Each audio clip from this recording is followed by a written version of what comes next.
And you thought this guy was kidding? Turns out this kid was serious. 23-year-old Ron Meyer really is running for Congress pretty much on the Charles Payne platform. He's fed up with the mess in Washington and the debt the politicians are dumping on young folks' laps. So he's lapping to Washington and announcing it first here on Your World. Ron, you have an uphill battle, they say, running for Congress in a district that right now is held by a Democratic incumbent who barely won, but who many argue has gotten a strong lock on that. You disagree?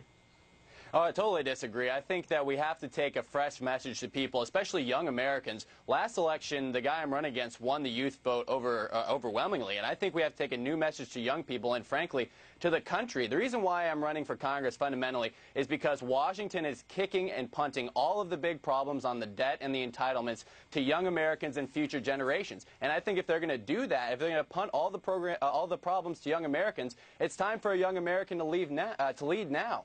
And I think that if we take that message to this district, and frankly, if we take it even to federal workers and say, look at the debt, look at the projections, look at how fast the interest payments alone are growing, we're going to have to pay for this somehow. And if you want to keep your job as a federal worker, if you want to keep your pension, you have to get with us and help us balance the budget. All right. We've called Congressman Connolly to come on, just fair and balance of this, but a lot of folks are supporting you, and former Congressman Tom Davis, a Republican, former Congressman Arthur Davis, of course, a Democrat who became a Republican.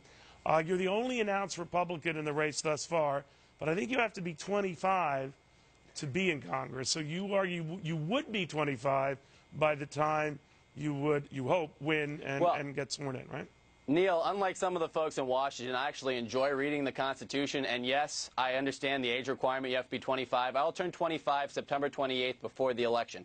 And as you'll know, Joe Biden actually won at age 29 to be a senator, and so you actually only have to reach your legal age before you're sworn in, and I will be 25 before that time.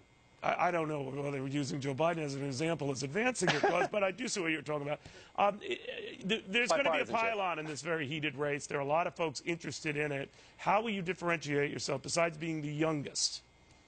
Well, I think that we have to send someone to Washington who has a different sort of life experience, someone who understands that only 3 in 10 young Americans under 30, 30% under 30, have full-time work, that only half of college graduates right now are even getting a chance at finding jobs. Half of them are underemployed, and they're getting $30,000 in debt when they leave college. So we have a great youth depression going on. We haven't seen these unemployment levels since the Great Depression, and no one in D.C. is talking about it. So I think we have to send someone with a unique set of skills, a unique set of life experiences that can actually articulate the problems in this country. We shouldn't just be focusing on gun control and immigration right now. We have an unemployment crisis, and what we have to do is use, Clinton-era spending policies, Reagan-era economic policies, get to a balanced budget, get young people back to work. When Reagan cut taxes, youth unemployment went from 18 to 10% over his term, and that's exactly what we need right now. We need those types of policies in D.C., and frankly, I don't think any other candidate is offering that, especially in this district. We shall watch closely. Ron Meyer, thank you. Good seeing you again. Thanks, Neil. Ron Meyer.